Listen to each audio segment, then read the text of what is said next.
Apartments.com just released their 2026 predictions for multifamily trends. Now, this basically is important for both people who rent long term or even in the short term, and also landlords. So I figured I would have a conversation with you guys about rentals. So let's talk about what these multifamily trends are.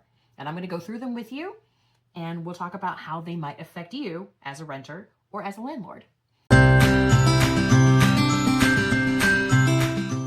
My name is Nancy Chu Homes. I am a realtor here in Northern New Jersey, and in my 19 years in the business, I sold over $500 million in real estate.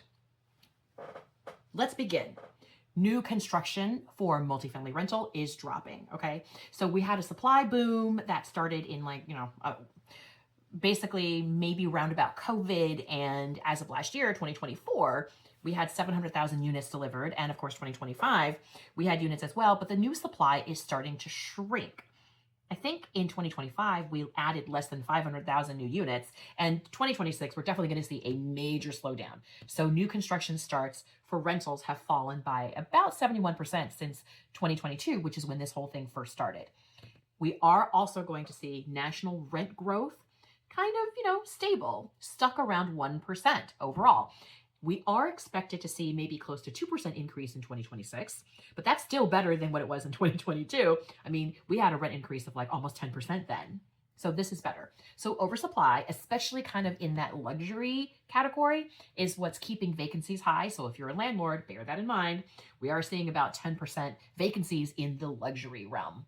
Now, a couple of things to think about. There are things that are coming down the pike, which is transparent pricing. Colorado, Connecticut, Massachusetts, Minnesota, Nevada, these are all states that have implemented, transparent pricing, which will become the norm for them.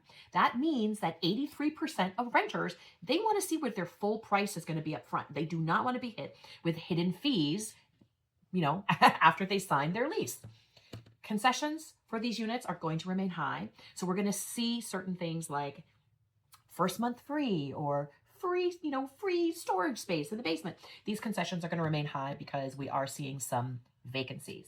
Now, those 4 or 5 star buildings, like I said, those luxury buildings, we do see persistent higher vacancy. All right. And rent growth usually comes from renewals at this point, not necessarily from getting new tenants for your property. That means that if you are currently in a rental and renting, expect there to be rent increases year over year, and that you don't get any concessions because they're not trying to attract you as a new renter to a building. All right. There is going to be a focus on trying to attract Gen Z, because Gen Z is, they're getting ready to move on with their lives and they're renting properties. They love amenities. They want to see, all sorts of amenities within their buildings. And one other thing to remember, lower price buildings, they will consistently outperform higher price buildings at this point, because, when you've got a luxury building upgrade, you're seeing $500 to $700 more per month for these luxury upgrades in these buildings. So a lot of people are saying, you know what, that's fine. I don't know that I need that luxury upgrade. I'm going to stick with the building that I've got. And of course, for you who are landlords, please remember that a lot of the people who are coming to rent now, they demand to see what the real unit is. They don't want to see your stupid model plan. They want to see photos of the actual unit. They want to see floor plans. They want to see 3D tours. Like, they want to see some real stuff so that they can pick and choose the property that they want to rent. So listen, what is the overall message about, multifamily or rental units in 2026? Okay, it's shifting. We are shifting towards a period of oversupply and slower rent growth. And of course, we're going to see things like technology-driven operations, more pricing transparency, and renewed focus on retaining the tenants that they have instead of, trying to acquire new tenants for their buildings.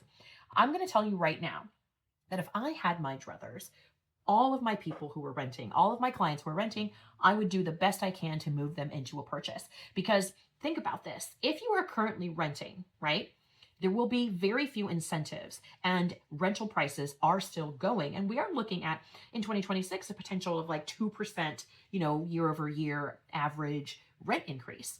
So I'll be honest with you, for those of you that are thinking about saving up to purchase their first home, it's really hard to sort of get a handle on that if your rent keeps going up and up, even if it's a little bit, because unless my salary is significantly outpacing the rent increases, then I'm not getting a lot of headway.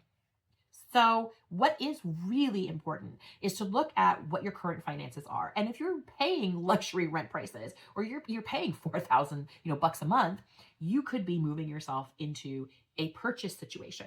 It just means that you may have to start with a first-time home that has, maybe it's not the grandest home that you've always dreamed of. But for a lot of folks, myself included, I've had to baby step my way into the home of my dreams, which is the house that I'm in now. But I'm going to tell you right now, I'm like 50. So it took me a little bit to really get where I wanted to be. And that's actually really normal. That's the way it's kind of always been. The 2008 recession created a little bit of a different dynamic, but we're back to what it used to be like.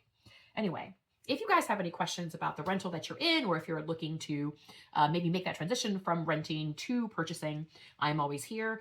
I am your expert in New Jersey real estate, and I look forward to you talking to you next week. In the meantime, if you like what we have to say and think that it is useful, please like, comment, subscribe, all that good stuff, so that we can bring our message to more people. Thank you very much. Have a wonderful end of year.